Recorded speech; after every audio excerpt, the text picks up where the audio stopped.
Hi friends, welcome back to our channel.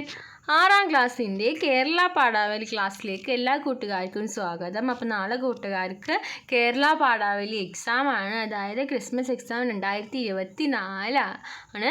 അപ്പോൾ നമ്മൾ അതിൻ്റെ ഇമ്പോർട്ടൻ്റ് ആയിട്ടുള്ള കുറച്ച് ക്വസ്റ്റ്യൻസ് ആണ് ഇവിടെ ഡിസ്കസ് ചെയ്യാൻ പോകുന്നത്.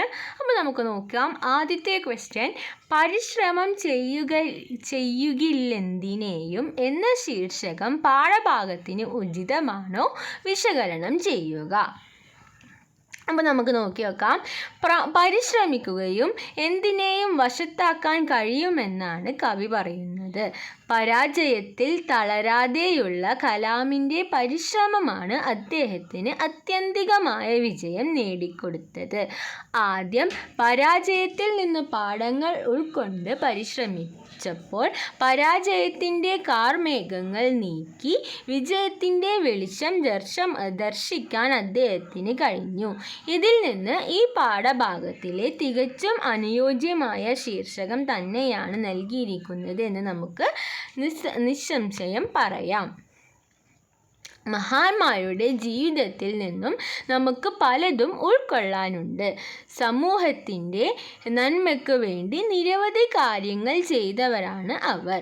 2 മഹാന്മാരെക്കുറിച്ച് വായിച്ചു മനസ്സിലാക്കിയ കാര്യങ്ങൾ ഉൾപ്പെടുത്തിക്കൊണ്ട് മഹാന്മാർ സമൂഹത്തിലെ നന്മ കൊയ്യുന്നവർ എന്ന വിഷയത്തിൽ ഒരു ഉപന്യാസം തയ്യാറാക്കുക. അപ്പോൾ 2ാമത്തെ ക്വസ്റ്റ്യനാണ്.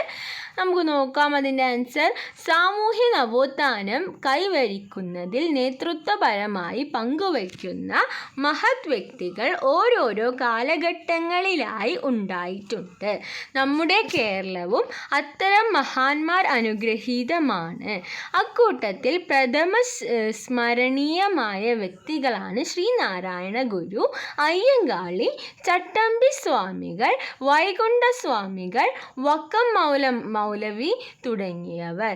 കേരളത്തിലെ പിന്നോക്ക ജനവിഭാഗങ്ങളുടെ ഉന്നമനത്തിനു വേണ്ടി പ്രവർത്തിച്ച് സാമൂഹിക പരിഷ്കർത്താക്കളിൽ മുഖ്യനാണ് അയ്യങ്കാളി. പുലയ സമുദായങ്ങൾ ആയിരുന്ന അദ്ദേഹം സംഘടനവും ശക്തി പ്രകടനവും വഴി സഞ്ചാര സ്വാതന്ത്ര്യവും അനുവദിച്ച് ശ്രദ്ധേയനായി. സാധുജന പരിപാലന യോഗം രൂപീകരിച്ചതോടെ ദളിതരുടെ ആദിക്ഷേത്ര നേതാവായി മാറി. ജാതിക്ക് അതീതമായി ചിന്തിക്കുക, വിദ്യാഭ്യാസത്തിലൂടെ സാമൂഹ്യ സ്വാതന്ത്ര്യത്തിലേക്ക് എത്തുക എന്നൊക്കെയായിരുന്നു അദ്ദേഹത്തിൻ്റെ പ്രധാന ആശയങ്ങൾ. ചട്ടമ്പി സ്വാമികൾ കേരളത്തിലെ സാമൂഹിക നവോത്ഥാനത്തിൽ നിർണായക പങ്കുവഹിച്ച ആത്മീയ ചാര്യർ ആണ്. ഹിന്ദുമതത്തിലെ ബ്രാഹ്മണത്തിന് ചോദ്യം ചെയ്ത അദ്ദേഹം പൊതുരംഗത്ത് ശ്രദ്ധേയനായത്. കേരളത്തിലെ മുസ്ലിങ്ങൾക്കിടയിലെ സാമൂഹിക പരിഷ്കർത്താവും സ്വാതന്ത്ര്യ സമര പോരാളിയും പത്രപ്രവർത്തകനും പ്രമുഖ പണ്ഡിതനും ആയിരുന്നു വക്കം അബ്ദുൽ ഖാദർ മൗലവി. സ്വദേശാഭിമാനി എന്ന പ്രതിവാദ പത്രം ആരംഭിച്ചത് അദ്ദേഹമാണ്. അറബി മലയാള ലിപി പരിഷ്കരണത്തിന് ഇസ്ലാം മാസിക വഴി അദ്ദേഹം വലിയ സേവനം നിർവഹിച്ചു. മുസ്ലിം ദീപിക എന്നീ മാസികകളും അദ്ദേഹം പ്രസിദ്ധപ്പെടുത്തി. തിരുവിതാംകൂർ മുസ്ലിം മഹാസഭ, ചിറയൻകീഴ് താലൂക്ക് മുസ്ലിം സമാജം സ്വന്തം ജീവിതം കൊണ്ട് സമൂഹത്തിൽ വിപ്ലവകരമായ ചലനങ്ങൾക്ക് പ്രചോദനമേകിയ ഇത്തരം മഹാന്മാർ തന്നെയാണ് കേരളത്തെ നാം ഇന്ന് കാണുന്ന നിലയിൽ നവീകരിച്ചതും സമൂഹത്തിൻ്റെ നായകന്മാർ ആയതും. ഇനി അടുത്തൊരു ചോദ്യം നോക്കാം.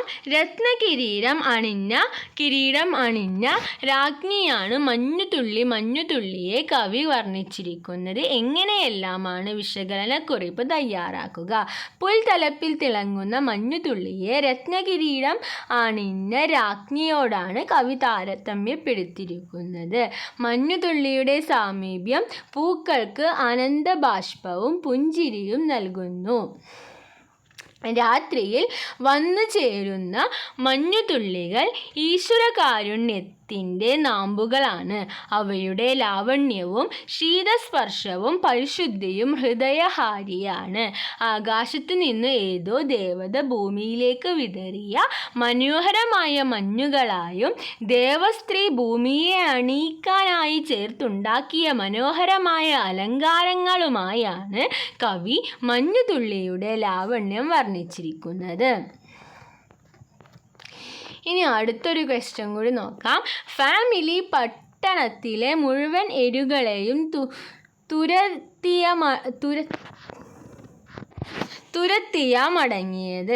ആ നാട്ടിലെ കുട്ടികളെയും കൊണ്ടാണ് കഥാപാത്രത്തിൻ്റെ ജീവിത കാഴ്ചപ്പാടുകൾ ഉൾപ്പെടുത്തിക്കൊണ്ട് കഥാപാത്ര നിരൂപണം തയ്യാറാക്കുക.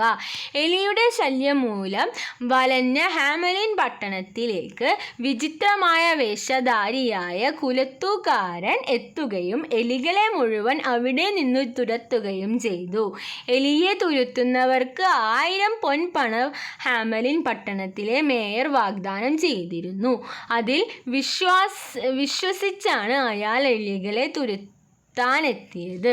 തൻ്റെ മാന്ത്രിക സംഗീതത്തിലൂടെ ആരെയും ആകർഷിക്കാനുള്ള കഴിവ് അയാൾക്കുണ്ടായിരുന്നു.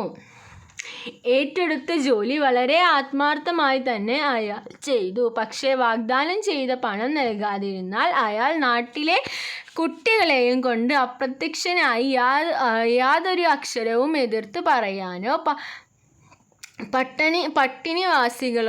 പട്ടണവാസികളോട് അതൊന്നും സംസാരിക്കാനോ അയാൾ തയ്യാറായില്ല.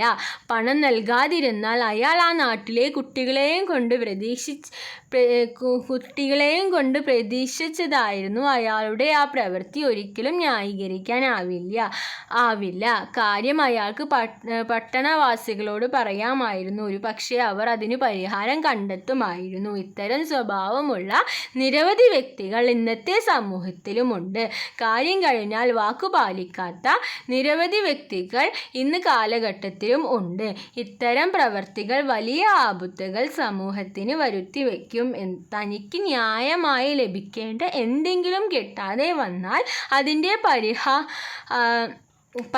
പരിഹാരത്തിന് ശ്രമിക്കാതെ ഉടനടി പ്രവർത്തിച്ച് മറ്റുള്ളവരെയും കൂട്ടി ദുഃഖത്തിൽ ആക്കുന്നവരാണ് ഇവർ. ഇത്തരക്കാരും സമൂഹത്തിന് ആപത്താണ്. ഓക്കെ, അപ്പോൾ ഇതാണ് കുറച്ച് ഇമ്പോർട്ടൻ്റ് ആയിട്ടുള്ള ക്വസ്റ്റ്യൻസ്. അപ്പോൾ മലയാളം എക്സാം എഴുതുമ്പോൾ ശ്രദ്ധിക്കുക. അപ്പോൾ ഇതങ്ങനെ നമ്മൾ പഠിച്ചിട്ട് പോകേണ്ട കാര്യമില്ല. 2-3 പ്രാവശ്യം റിപ്പീറ്റ് ചെയ്ത് വായിച്ചാൽ നമുക്ക് ഇമ്പോർട്ടൻ്റ് ആയിട്ടുള്ള പോയിൻറ്റ്സ് ഒക്കെ നമ്മുടെ മനസ്സിൽ വരും. അപ്പോൾ അതും കൂട്ടുകാരുടെ ഭാവനയും ഒക്കെ ചേർത്തിട്ട് വേണം എക്സാം എഴുതാനായിട്ട്. അപ്പോൾ ഇത്രയും പറഞ്ഞ കാര്യങ്ങൾ കൂട്ടുകാർക്ക് യൂസ്ഫുൾ ആയി എന്ന് വിചാരിക്കുന്നു. Thanks for watching.